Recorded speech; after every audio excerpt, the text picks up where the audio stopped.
Hello and welcome to Unplug yet again. Yes, we're away for a bit, but we're back now, and we're going to be here for a bit more before we take a little break for the new year. Well, it's good to have you here as always to be discussing the latest in entertainment and whatever it is that is going on around us. My name is Victor, and of course, Unplug is brought to you by every NG.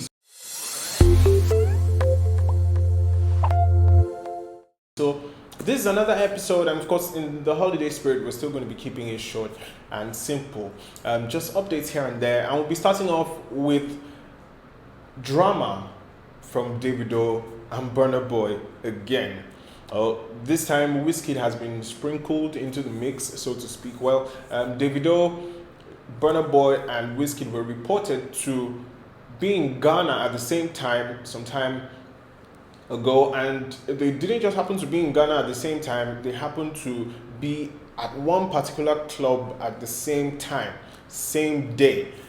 And according to what we heard, and from a little bit of video footage, Burna Boy and Davido, got into a brawl. It hasn't exactly been confirmed yet who started it and what exactly was the cause of the ruckus that happened.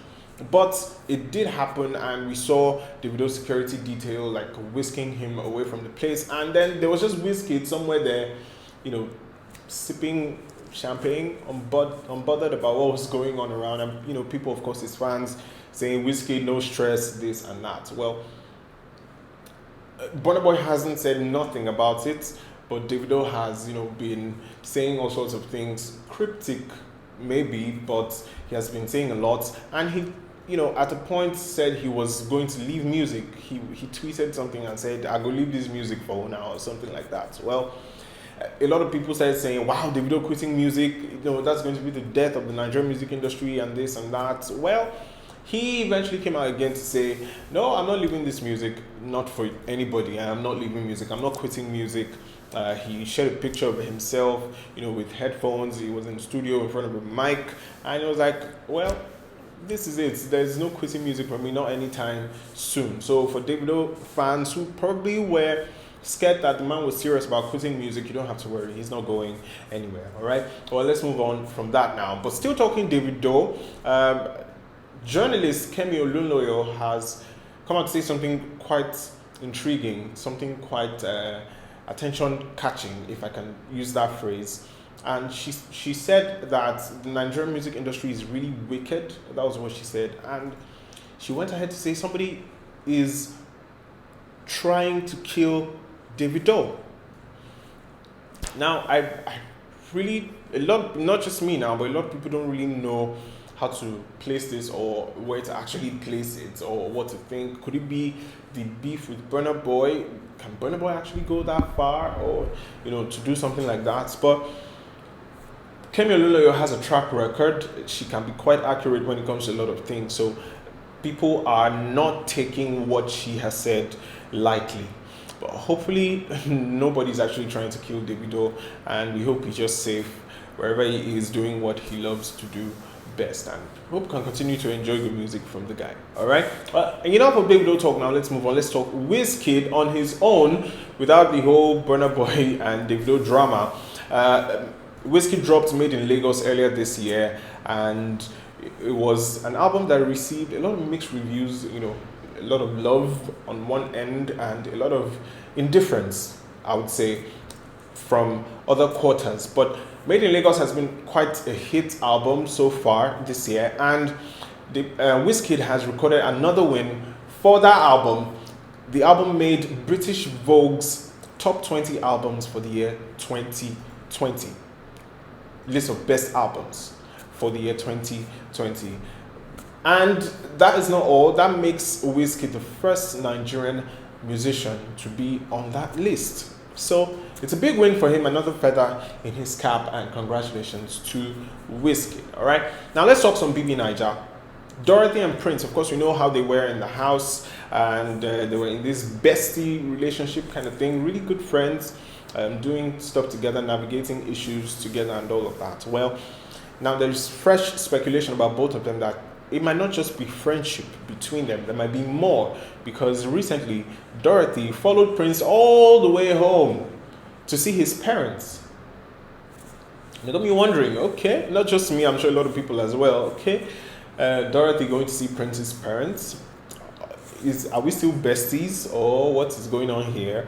Well, we're still going to be asking ourselves a lot of questions until either of them come out to say something about the entire situation. But it was quite good to see both of them looking really nice. Dorathy, of course, looking pretty as always, and we got to see Prince's parents, and Prince from this royal background, and everything was looking really nice, really beautiful people here and there. As for whatever is between him and Dorathy, I guess time will tell. All right, now let's move on from that and let's talk Chicky, Boo of the Booless. You would remember one of the most talked about albums of 2020, and Chicky has been steadily growing as an artist in the Nigerian music industry. Well, Chicky was at a wedding over the weekend where he performed, and there was this lady, apparently she was one of the bridesmaids.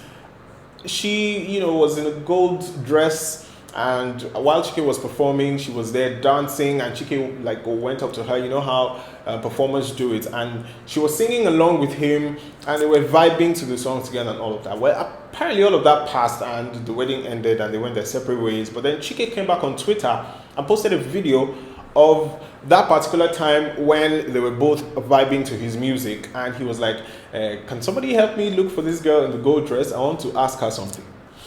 Well, he was like, Twitter, how Twitter does its things. People say they're looking for somebody on Twitter, and people like and retweet, and before you know it, the person gets to see it and comes out. Well, apparently this was the situation that happened this time around. The girl got to see Chicky's tweets, and she came out and said, it's me, oh.